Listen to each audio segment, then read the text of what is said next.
Welcome to how IT ops and security convergence drove real world results. Let's begin. And there is a questions pane. I'm working from a hotel room today, so I kind of have collapsed everything, but I'll pull up things as we go and answer questions as we go through. This content may contain forward-looking statements regarding future product plans and development efforts. What this basically means, if I start talking about something in a roadmap, I probably won't today, but I usually do. So they make me do this legal slide. Just know that I'm not the executive vice president of our product team, Mike Adler. I don't get to make product plans and decisions. Just know that if I do talk about a roadmap, product plans and priorities do change. Okay, so who am I? I'm one of 8 head nerds here at Enable. My name is Jason Murphy. I'm the head nerd for N-Central and IT operations. I've been with Enable off and on. I took a 3-year break, but I started at Enable back in 2017, did some cool stuff as a sales engineer, left and did some cool MSP related stuff. And then I came back in 2020 and I've been doing this whole nerd gig and doing cool stuff like webinars with people like Rick over the past 5 years. Okay, so I'm going to pass it over to Rick, who can give you an introduction. Rick, take it away. Thanks. My name is Rick Mutzel. I'm the manager of technology for Omega Systems. So we're MSP, MSSP.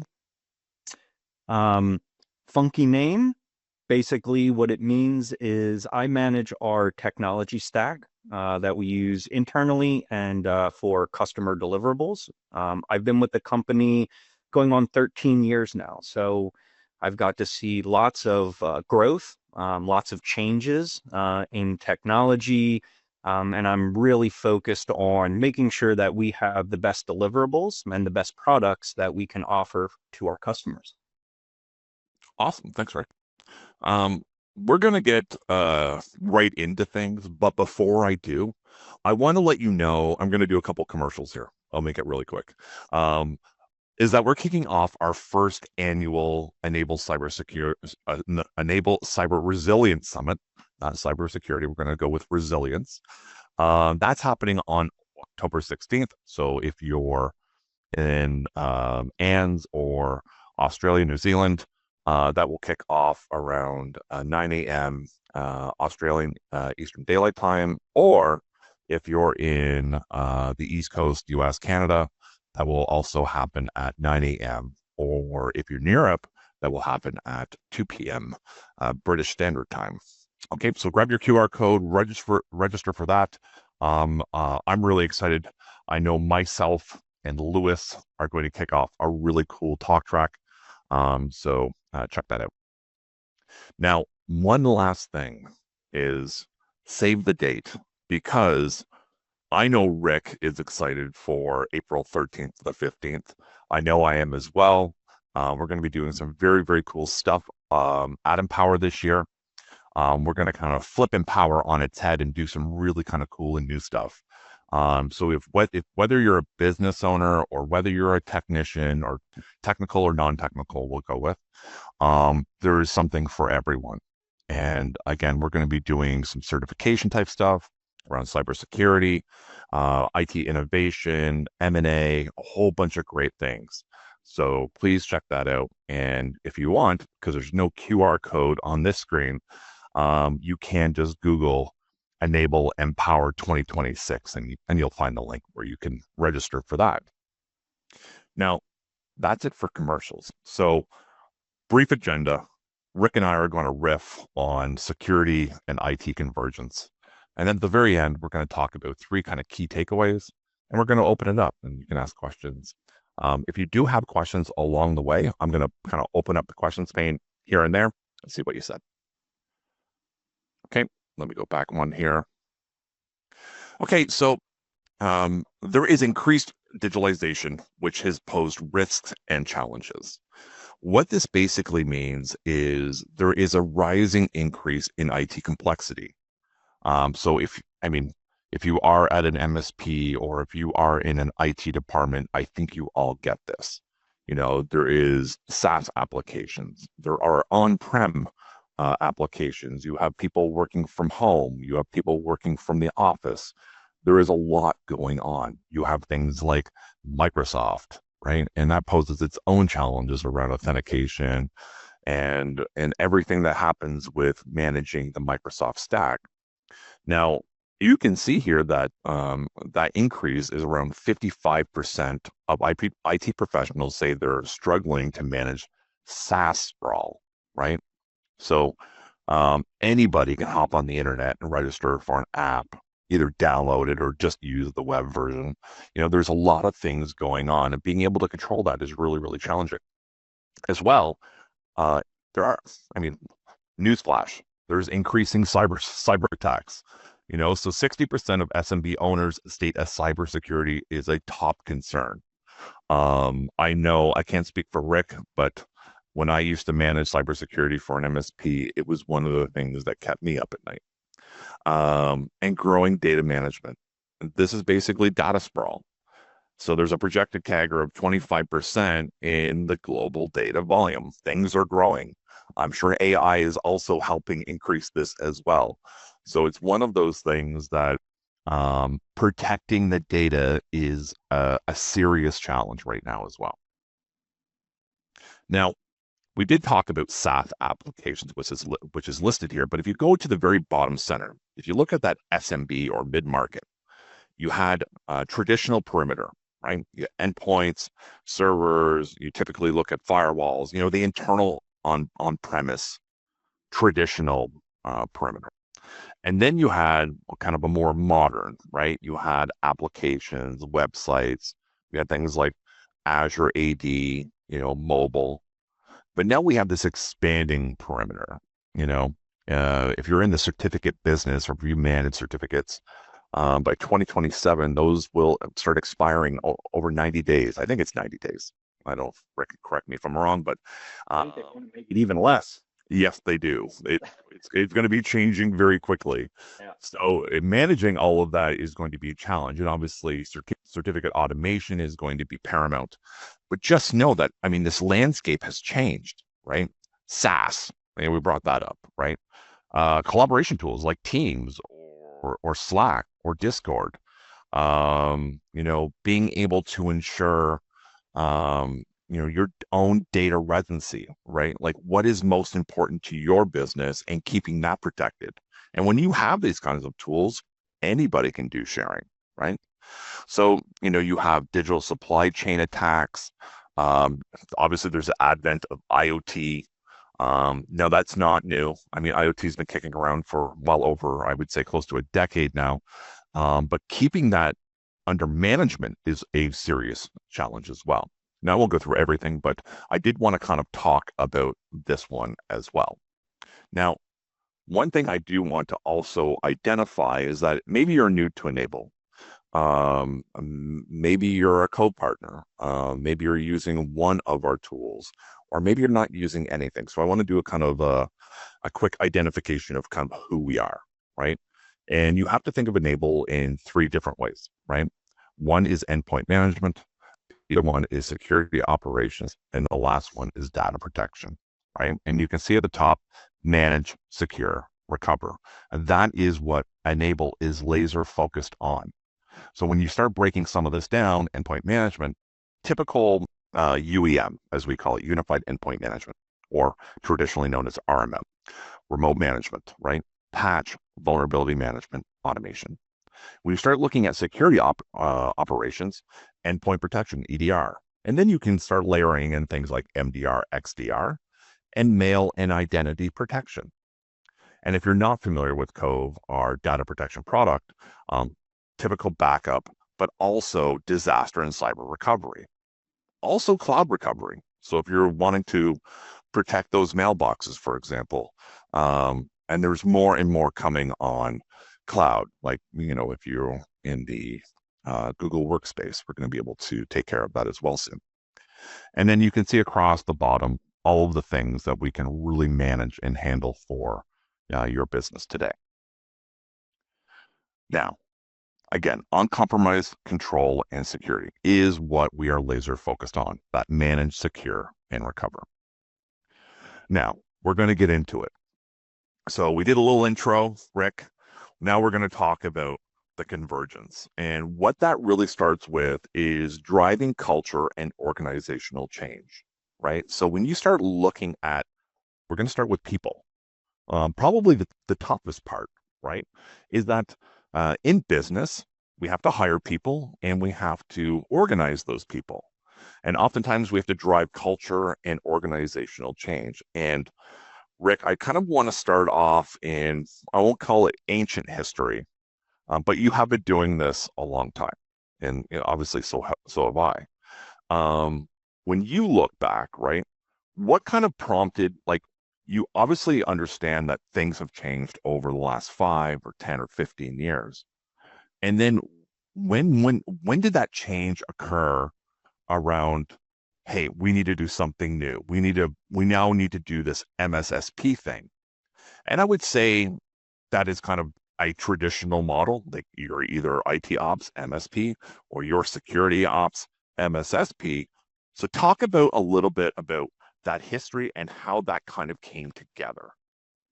So we were traditional MSP, doing the normal patching, monitoring, up, down, updates, boots on the ground, those kinds of things that a traditional MSP is going to be surfacing and providing as a service. And I want to say roughly 10 years ago, we kind of saw the writing on the wall.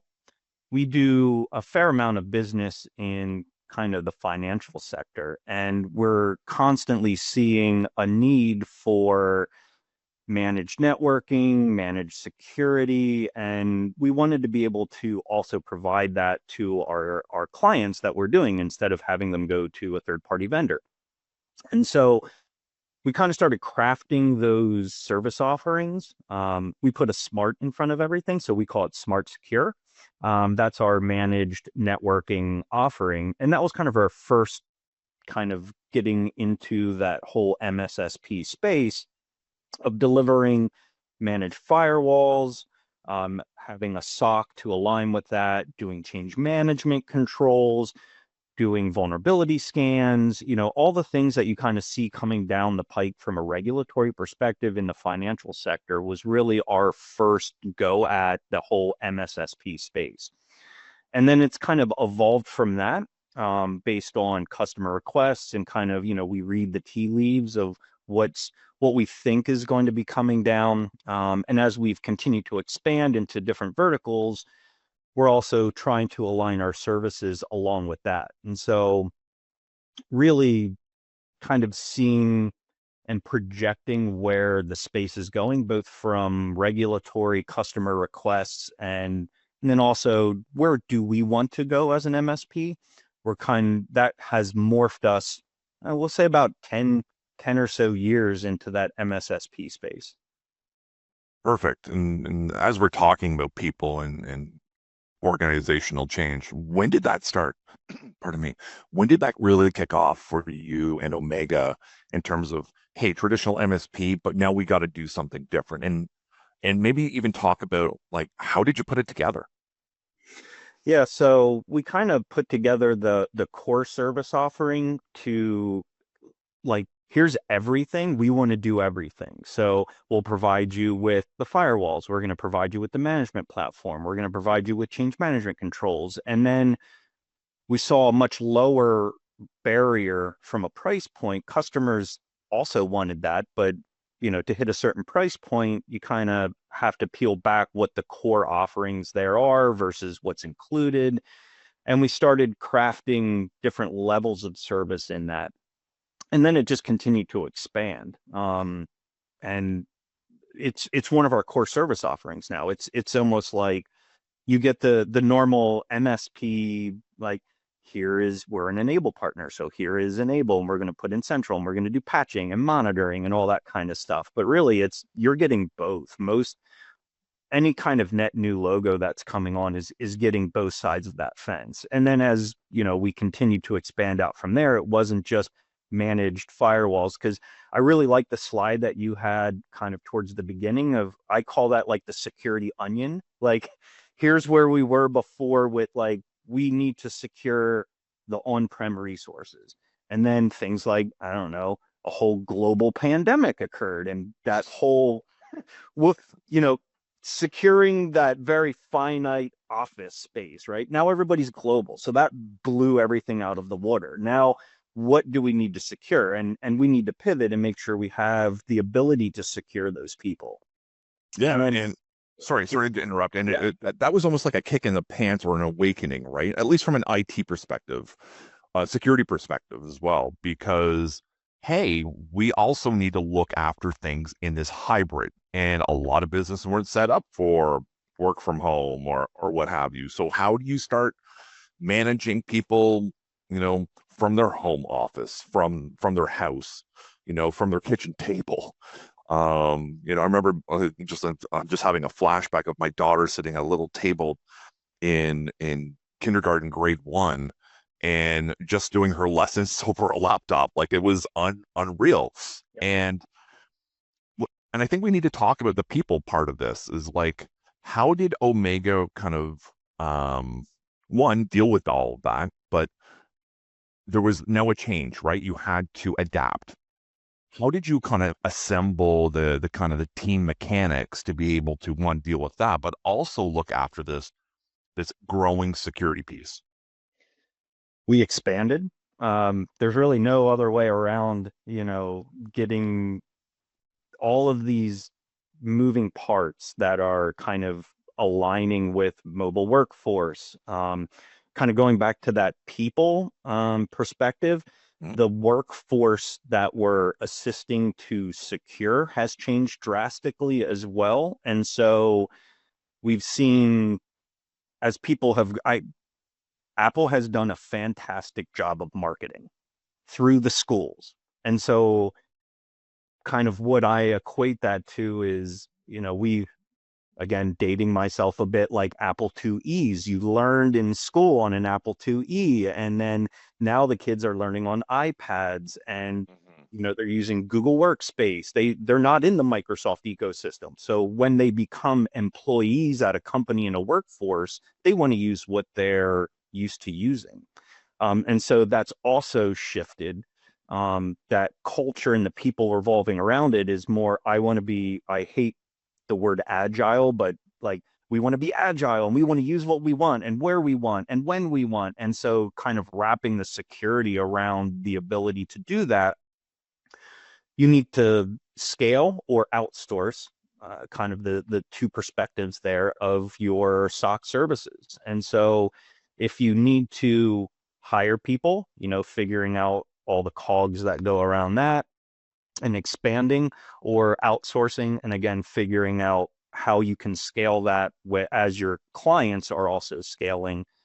That's always a difficult decision to make. Like, how do we keep up as we're expanding our business on keeping up with all the net new stuff coming in and all the services and the security that kind of go around that? You know, it's great to have visibility with your tool set, but visibility also creates tickets. And so being able to react to that and meet your SLAs is the traditional, we need to scale and make sure that we have either butts and seats to react to those tickets or outsource to somebody that can provide that service for us. And was that an executive ask, or was this like just an organic transformation internally? Like, or like, one, it's about growth. Like, let's be serious, we're all in business, we all want to grow. But I mean, it's one of those things that, hey, we also need to do right by these businesses, and we need to then protect them. And then taking that MSP model, or IT, we'll call it IT operations, and then converging that. I just want to kind of maybe even go back in history, like when, like how many years ago, maybe you were on the forefront, and maybe it was 10 years ago for you, but when did that actually happen? Was that pre-COVID, during COVID, or post-COVID? Oh, before COVID. Okay. Um, yeah, we've been doing that for a while. From a you you can lead a horse to water, but you can't make it drink kind of thing. Like, we had the service offerings in place and we were having those discussions a long time ago with customers. Okay. But I think the page has turned. The news cycles drive that with all the 0 days and all the, you see everybody in the news. You don't want to be in the news. And so that value proposition is an easier sell now than it was the what if this happens. Now it's when is it going to happen? And so you can help drive that change a lot easier now, um, given the news cycles and the proliferation of all of those events that have been occurring in the world. Right, right. Now, did that change or that adoption again happen organically, and did it actually come down from executive, or was it just again organic? Did it just happen over time? A little bit of both. So we start to see the need from the organic side of the business of, the sales reps would, hey, do we have a solution for this? Or the customers are asking for this. And we have a really good executive team that we can take those things to. And, one of my objectives in the business is to receive that feedback and kind of do the market analysis and figure out, is this something we can turn into a service offering? How big is the need? And then craft something to fill that, if there actually is something we can do with it. Yeah, and did you have to redesign things? Like, did you have Oh to yeah, like do it? Okay, so can you talk we've about had that? many iterations. Yeah, like what does that team dynamic look like? Like, I know when I first, because yes, we were, going back to my MSP portion of my career, is we didn't we had some security offerings, but it wasn't like it was more like bolt on. It wasn't really part of the managed service, right? It was like, oh yeah, I will take care of your EDR. Basically, that was table stakes. But when you wanted like, we were using something like Cisco Umbrella, right, and a few other security tool sets. Um, it felt really kind of disjointed, but then we kind of packaged it all together. But we also had to assemble that back end team, right, to support it. So, can you talk about how that happened? Yeah, I mean, in the early days, we had a different architecture and layout than we have now. So through growth, we've expanded rapidly for just number of individuals that we have on the teams. And so when you first kind of start out, it was we have one guy, let's go sell it, and then we'll kind of build out from there. And then as we sold, we continued to expand, and then you need somebody to manage all those people. And so now you're stepping up your game and saying, okay, now we're going to actually make a department out of this, and we Right. need to put the administrative staff behind it, we need to put the management staff behind it. And so now you're hiring that, and then we continue to add the different service offerings. And so for like managed network security, that's a different skill set than somebody on like a SOC analyst.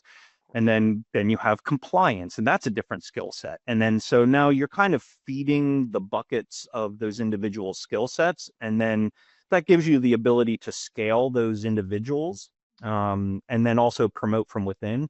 And we've done a really good job, like on the SOC side of things. So we've generally promoted from within. If somebody shows um, through the reviews, like, hey, I'm really interested in the SOC side of things, we'll kind of promote from within. And as those physicians become available, we kind of already have a bench to pull from. That's not to say that we haven't hired externally, if we don't have a skill set that we need right away. Um, but again, as those things change through time, we really try to look from within and kind of promote up the chain. Okay, perfect. And we're just going to kind of double down on the very last one here. I mean, obviously, you've been doing this a while. I'm sure, yeah, you maybe don't want to talk about the mistakes that get made in business, but there are often mistakes, and you have to kind of pivot and readjust. What's your advice? Like, there's traditional MSPs out there that are again doing kind of like what I did 5 years ago. Is like we're dabbling in security. What advice could you give people around kind of putting all of this together? If I could do it all over again, I don't know that I would change a whole lot. I think we learned a lot from the mistakes that we made to get to where we are today. Mhm. Um, when I go back and kind of look at the different iterations of the security stack as we've kind of evolved, I think the one thing of trying to do it all yourself is great, but it costs a lot of money. And so for somebody just starting out, I would look to, white label or outsource maybe initially, so you can get a full stack that you can deploy, and then have somebody just responsible for the management of that. And then maybe as you grow, you can start to pull pieces of that back in house if you need to, and kind of take more control over it. I guess would be my one big key takeaway. Perfect, perfect. Okay, so what we're going to do here is now we're going to kick off, and I'll just go to the next slide, a poll. And that poll is going to be what's the biggest challenge in driving change across teams in your organization? I'm going to open that up here. Let me just find it. And I'll launch that here now. And that is one, lack of shared goals, two, communication gaps, three, resistance to change, or four, skill or resource limitations. I've actually personally dealt with all four of these, so I wouldn't even know which one to answer on my own. All of them? Yes, I would definitely, there should be like all of the above is probably the one I would go with. But if I had to actually pick one, I would say when I tried to make a lot of changes internally, it was resistance to change. I felt that. Um, can you relate to that at all? Absolutely. Change is generally viewed as a bad thing, and you kind of drive that change doesn't have to be bad. Change can be good, and kind of building that culture internally of things will evolve. Listen, we're in IT. Things change on a daily basis. Like Right. change is inevitable, so kind of get on the bandwagon and get used to the change, and doing change properly remove some of those barriers, of thinking the stigma is this is going to be bad. Right, right. And I used to tell people we are all agents of change. I was trying to do a culture shift as well. Like we all have to change, we all have to modernize, we all have to adapt.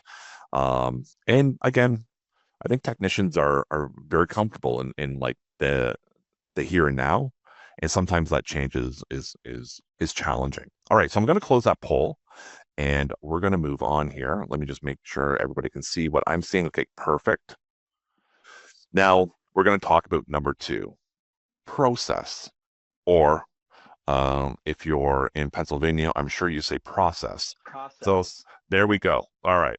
Um, I know how to speak American sometimes. All right. So what I'm going to do here is we're going to kind of double down on transforming workflows and operational models. Yes, we did kind of touch on this, but let's get into some specifics, at least as much as you can, right? Without giving away the secret sauce, of course. But um, transforming workflows and operation models, what did that look like, let's say, just post COVID, right? Like, let's go back to what, 2022? And what have you adjusted over the past 3 years? Obviously, one thing I can tell you is you became a Naval partner, because I remember working with you very early on, and obviously meeting you at our Empower event. But talk about the operational side of Convergence, like bringing this together. So initially I know it's a tough one too. So finding, I guess, the process that we went through was, as always, we start with kind of vendor management, reviewing what's available to us, doing our due diligence on that side, and selecting a vendor. That's very important to us, actually. The vendor relationship, um, is super important. Um, so kind of as we started out, we started looking for different products that we could use to deliver the service. And so as we looked at trying to operationalize those kinds of things, finding something that integrates is also, from our perspective, a requirement, because we can't have people in 18 different platforms trying to make a deliverable. And so that's how we started. Kind of, we like the best of breed, so we look to find the best thing we can, and then working out of those systems as you scale, that becomes kind of a lost cause because you can't work out of all those different things. So Well, you bring up a really important point is like not only are you converging process, but you're also converging technology, or right, at least the process behind the technology, right? yeah, Like because again, when I can relate to that because when I was at this very, very large MSP here in Canada, um, even though I'm in Chicago right now, um, when I was at that MSP, we had 79 different vendors, and just we had like four different mail products, yeah. like intercode security mail products. It was unreal, and then trying to narrow that down, kind of narrowing the scope of, and because you want to be best in class, not from just a tools perspective, but from a delivery perspective. Because then your support teams, are able to deal with the technology much more efficiently and what have you. Um, Maybe you could talk a little bit about that on your side as well. Yeah, so on the operations side, kind of we talked about a little bit more about the creating the individual kind of work roles that kind of feed up to like security and compliance. Mhm. So when you're first starting out, you typically will have like one person in each one of those roles, or maybe one person that's doing all of those roles. And then as your service offering kind of builds and you scale out, you want to make sure that you have the processes in place for moving between those different departments because they're all interconnected. And so if you've got compliance and GRC finding stuff when they're talking to clients about configuration management and risk management and policy and procedure, somebody needs to action on the things that are actually found. And so having a workflow in place to move items that are found, or make recommendations, even just outside of the SOC, back to account management. You know, this client is, for whatever reason, doesn't want to implement MFA, right? We all got that one client that, like, the CEO can't possibly be bothered with MFA, but they're the biggest target, right? And so you've got 99% of the organization secured, but the guy with the biggest target on his back, you have to be able to go to account management and say, listen, you need to have a conversation. Like, we've already had the discussions, we've given the risks, and they don't want to work through it. And so that becomes more of a relationship management process Right. with a client than it is a technical implementation process. And so having the conversations and the escalation processes in place between all of those different departments is very key. Both, again, that goes back to your people, and not just internally, but then also with the clients. Because again, we're going to be changing a lot of things in your environment to meet all of these mitigations that we need to put in place. Change is bad. We need to change that perception with the client as well as internally. Right, right. I can completely relate to everything you just said. I'm just like visualizing this as you're talking to some of my own history. I want to give the people that are listening something a little kind of tangible use case. So, let me put this in front of you. Kind of like when you first started doing vulnerability scans, and I can relate to this as well because we used Nessus back in the day, and that would become a professional service. How does that happen? Can you talk about what it was then and how do you do it now? Like, because I believe there's probably a transition, something that's more modern, fast, and fluid. Let's use the word agile for the last time. Um, but you know what I mean, right? Like Yes. back then it was like you gotta pay me to do something, whereas now is like this I hate using the word table stakes as well, but it's now part of the daily routine. Talk about a little bit of what a day in the life was and is now. So originally we were checking a box, right? Mhm. So we have to do vulnerability scanning. That was a point in time engagement. You got, I mean, everybody's seen a vulnerability report. So you get this thing with a bunch of bad items listed, nobody knows what it is, and so you have a technical review and you come up with a remediation plan and you do that, and then next year you do it all over again.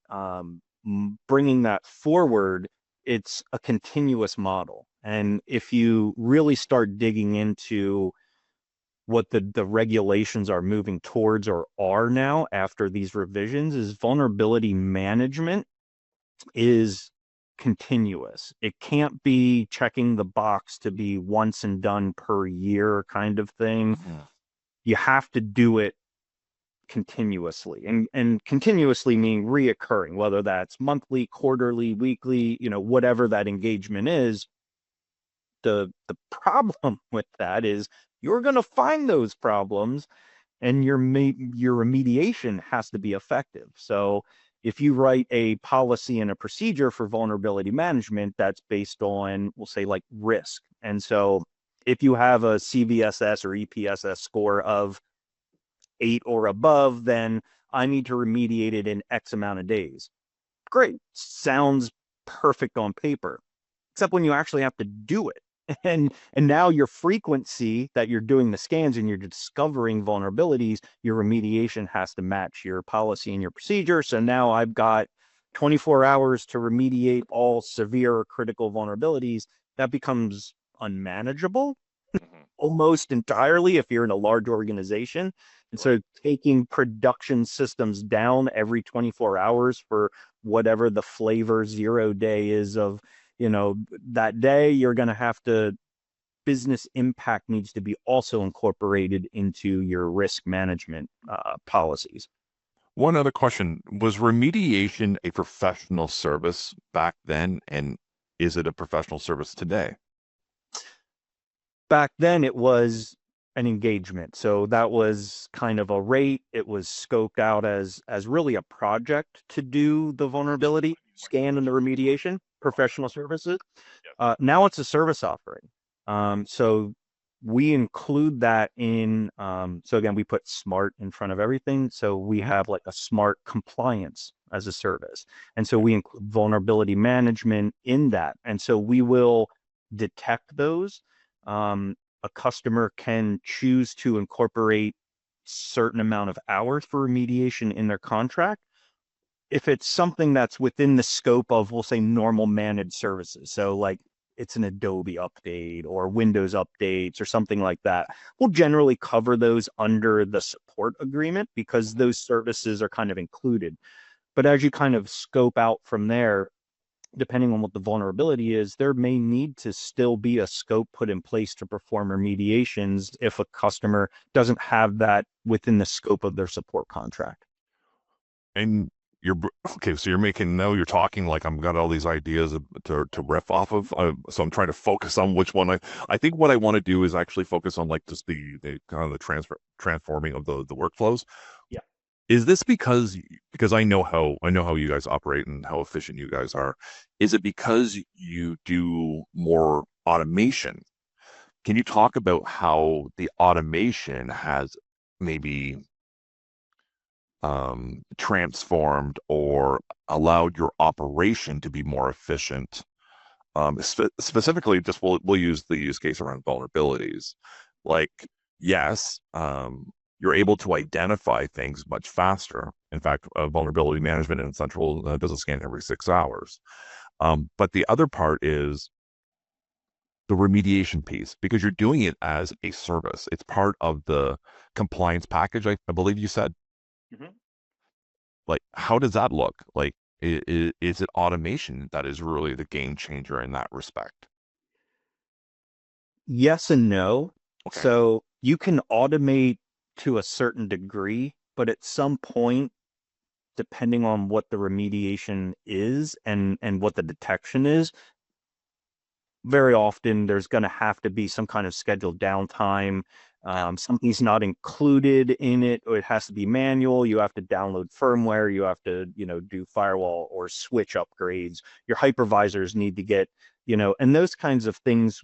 The normal things will tend to schedule out Hmm. and get a routine maintenance schedule in place so that you can meet the the patch management policy or the vulnerability remediation policy. So nobody's going to patch hypervisors constantly. Like the business disruption and the business impact to that are too great. And so you come up with a schedule, like we will do this quarterly. And so as the detections come in, if it's deemed to be something that needs to happen right away, then yes, an out of band update or patch can be done.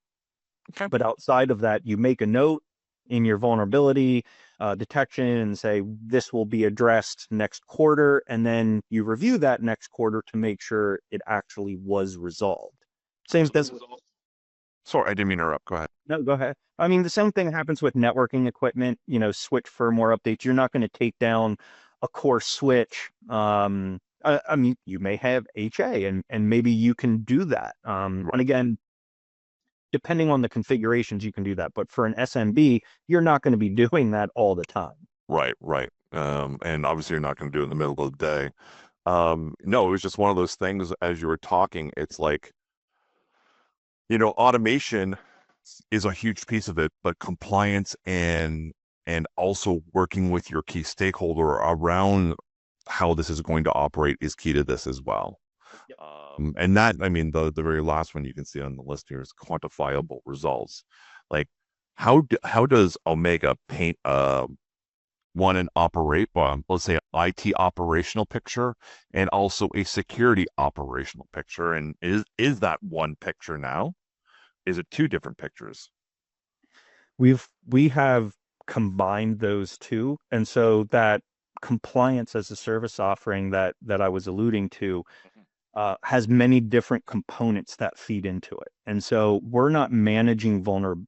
I mean, we are, but we're not painting that picture of vulnerabilities, configuration, patching, data, like where it resides and what the value of that is. We're pulling all of that together, but we are managing the risk of an environment. And that risk has all of those different puzzle pieces in it. But when you paint that picture to a company, like no CEO or no board really cares about vulnerability management. They don't really care about what version of my hypervisor, has.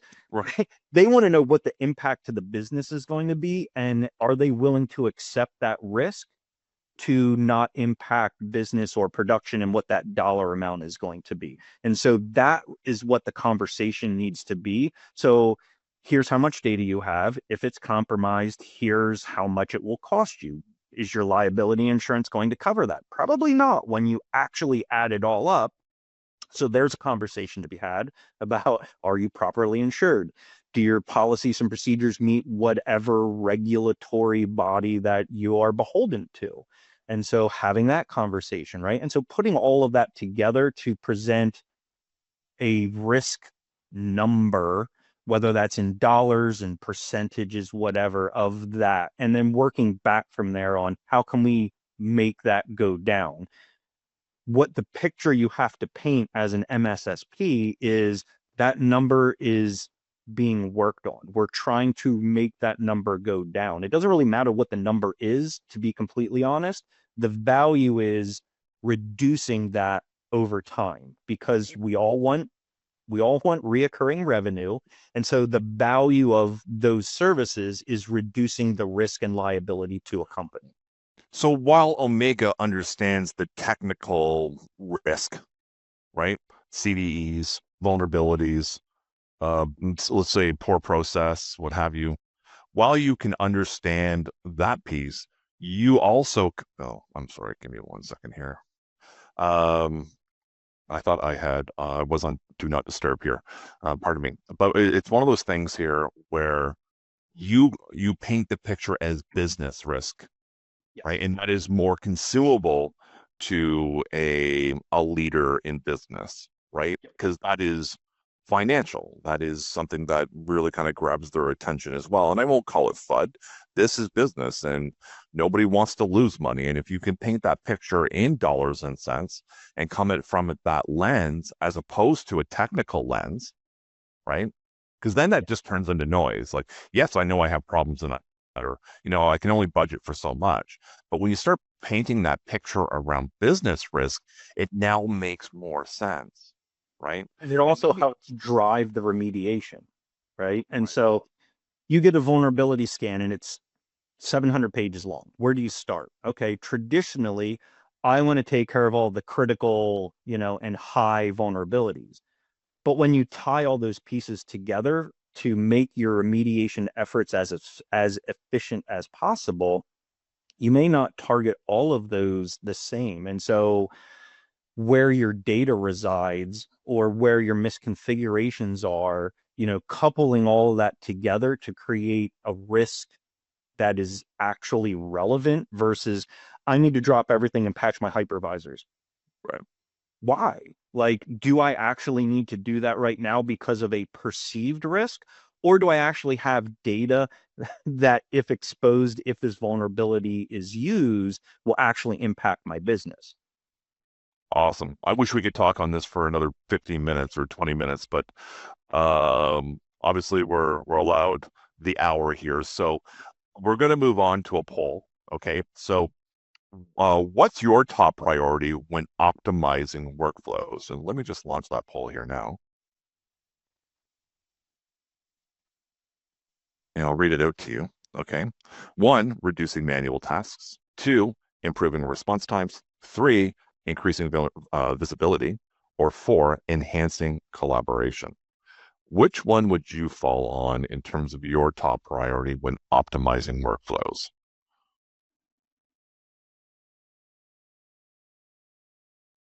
And that's a tough one. It is a tough one. I think depends on which department you're asking. So if you're talking to service desk uh, and operations, I think response time is going to be probably their pick. Um, if you're talking to the automation team and the managed services team, manual tasks is probably very high on their list. Fair enough. Again, this goes like I could pick all of them. Right, Uh, right. Top management team's going to want collaboration. Yes. Cool. What I'm going to do here now is close that poll.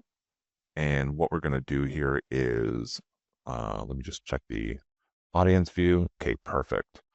Now let's go into number 3, enabling convergence through tools and platforms. And what I do want to get to at this point is, let me just move this over, is enabling convergence through tools and platforms. Obviously, you're one of our best partners, and I always enjoy working with you, Ben, and of course Carl as well. Maybe you could talk about, you know, you don't use enable for everything, and while I wish you would, Rick, we have come to realize that we don't do, everything you need us to. Now, one thing I would like you to do is, what was the role of RMM in your conversion story previous to End Central, and what did End Central kind of do to maybe help complement some of that as well? Yeah, so as we moved to enable, specifically for RMM, one of the key driving factors was honestly patching. I think enable does an amazing job of the actual patching of endpoints. And so we utilize it in kind of the pieces of the puzzle, right, to put into a risk management strategy. Patching is obviously one of those. And so endpoint patching was huge for us. And I think Enable does a very good job at managing the patching, the schedules, and things along those lines um, for that particular piece of the puzzle. Well, I had the opportunity to work with you very closely during your selection process when you moved from your incumbent to Enable. What can you talk a little bit about what that strategy was really about? Was it honestly better security posture? Was it maybe an IT operational thing where I just want better outcomes? Can you talk a little bit about, and I don't obviously want to name names or anything like that. That's not fair. but it's one of those things where a little bit of the before and a little bit of the after, right? Like, can you talk a little bit about that piece? Yeah. So again, like I said before, vendor relationship is very important to us. We had little to no vendor relationship with our other vendor, which when we have a problem, we want to be able to get a hold of somebody. So it's MSPs, it's not just impacting one, it's impacting all. So like if my RMM is down or I'm having an issue with something, it's impacting my business to hundreds of clients. And so I want to be able to call somebody and figure that out. And I want to have priority routing if it's something that needs to be done right away. And Do so you have that? having, I do, yes. Sorry, I'm joking because I know you do. So it's just one of It's those very things. important, Yes.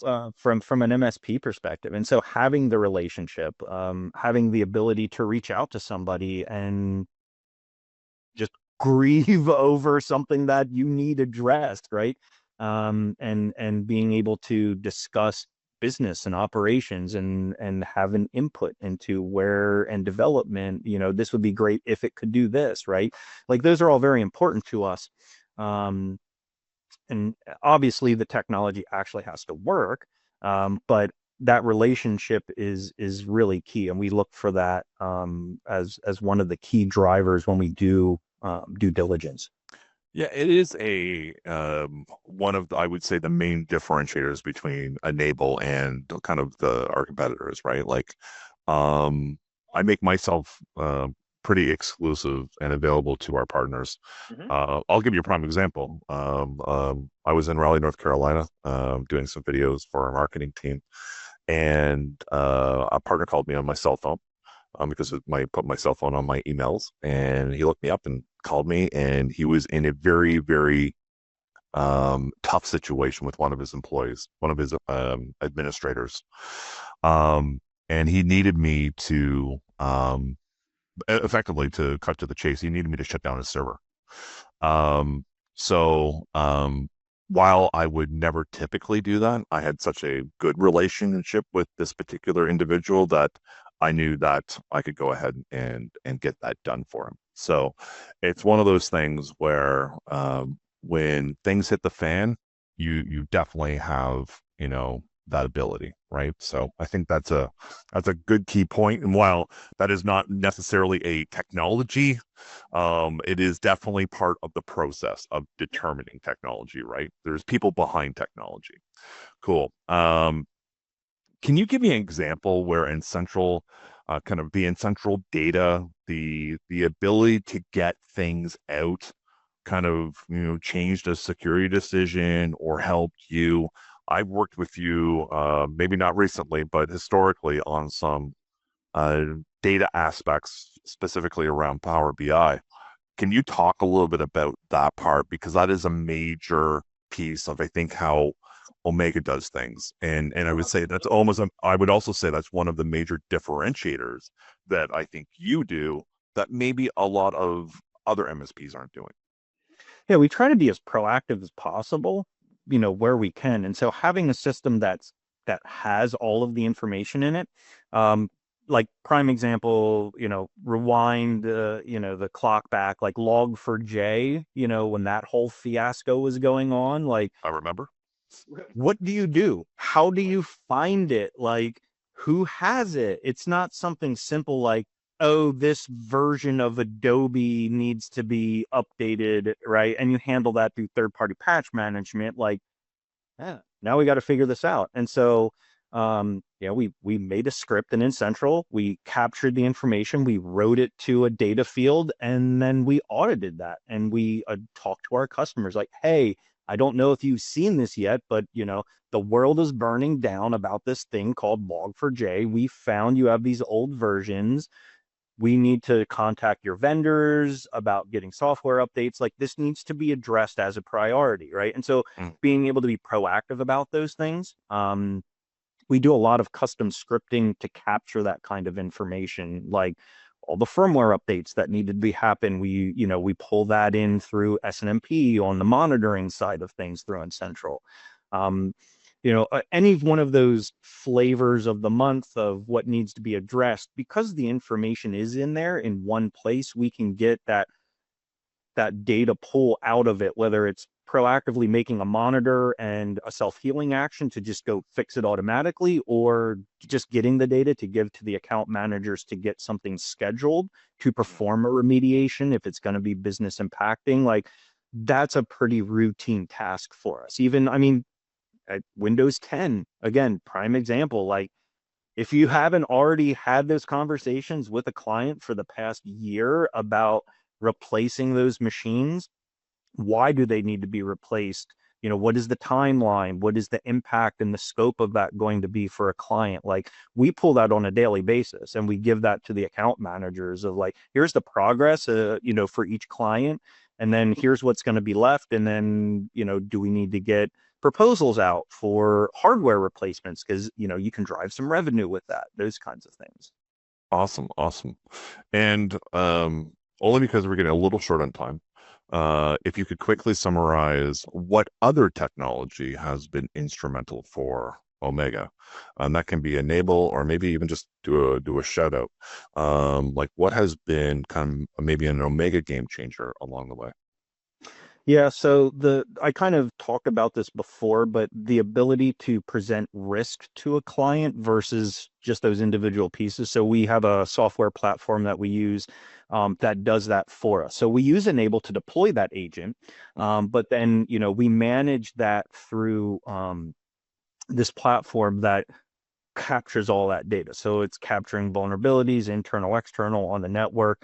The data discovery component is huge. Like your security onion, we need to be able to find out where all the data is, right? So typically when we deploy the system and we give that first report, it's like the jaw drops and it's like, ooh, we found this customer. They had 25 total employees and they had like $2.7 billion worth of data liability. And they're like, where? And so we use our cloud-based ERP. Well, guess what? Every time you click the link, it downloads it to your downloads folder. And now you've got 3 years worth of spreadsheets with social security numbers sitting all in it, right? And so Wow. Okay. so, but again, that drives business process. So we use Enable to create a script that removes everything out of the downloads folder that's older than 7 days. And so like that was a great thing to watch that liability go away, over the course of like 2 or 3 days, literally like over $1 billion worth of risk just disappeared by a script. Like Amazing. Okay, that's cool. the kind of thing that you need to be really talking about and looking about with clients is pulling those pieces together, converging those to make an actual informed representation of the information. Awesome, awesome. And we're gonna do one last poll here. What's the most important when in selecting a convergence platform? Let's just ask the audience here really, really quickly. Polls, and let me come down to the last one here. Launch. Is it automation capabilities? Is it real-time visibility? Is it ease of integration? Or is it cost, right? I would say for the most part, RMMs are generally very affordable. It's a very competitive market. Um, I had a MSP tell me that our agent costs were too high, and I said, based on that agent cost, that is basically a bag of chips per month. So for endpoint. So when you put things in like kind of real world scenarios, perspective is kind of everything. So, that being said, 50% have chosen automation and 50% have chosen real time visibility. Now, we're going to summarize this really quickly because there are some key takeaways. And while I would love to just read the screen here, what I want to hear from Rick, because obviously you're our special guest today. And I want to kind of, without going into reading the screen, if you could pick people, process, or technology, one, what would you recommend an MSP who's now transitioning into a security provider focus on first? And what would be a key takeaway for you? Hands down, find the right people first. Like If you don't have the right people, it doesn't matter how good your process or your technology is. If you don't have the people behind it to manage it, man it, and react to it, doesn't matter. Awesome. That was an Perfect. easy one. That was the Uh, easiest slide of the whole thing. oh, I know, right? This is amazing. I'm going to open it up to the floor here. Let's see. Let's see if there's any questions. I'm sure there is. Give me 1 second here. Oh, here it is. What is the minimum viable reporting set you review every week? Like what reports do you review, Rick, on a weekly basis? Yeah, so for smart secure clients, we've created a weekly report that comes with all of the different kind of pieces and components in it. And so that covers like the network security part of it with VPN logins, data ingress, egress, suspicious IPS detections, like those kinds of things. But then also from the EDR platforms, we're looking at some of those components as well. So stale user accounts, failed logins, reviewing those kinds of things to help keep, I'll say, identity hygiene clean is paramount now, especially when you're exposing your entire login mechanisms to the internet with like Entra as an example, right? Yes. So making sure that your identity hygiene is clean and reviewed on a weekly basis. Awesome. Cool. That was the only question. I had hoped that Stephanie was going to ask us a question because I know she is very deep in these particular topics. Now, that being said, I did want to do a shout out because Stephanie Hammond is not only my colleague, but also one of my friends. And she spends her entire career kind of working through kind of the sales and marketing, but also the IT operation and the security operation convergence. So, thank you everybody for joining. My name's Jason Murphy, head nerd for Enable. Rick, uh, obviously, thank you so much for joining today. Amazing job, and I really appreciate you taking time out of your busy schedule, and obviously joining with us. Um, Perfect. Um, Great job, Rick, and that's a wrap. Thanks, everybody. Okay. Have Have a to say great on one. next you as well, and see you on the next webinar.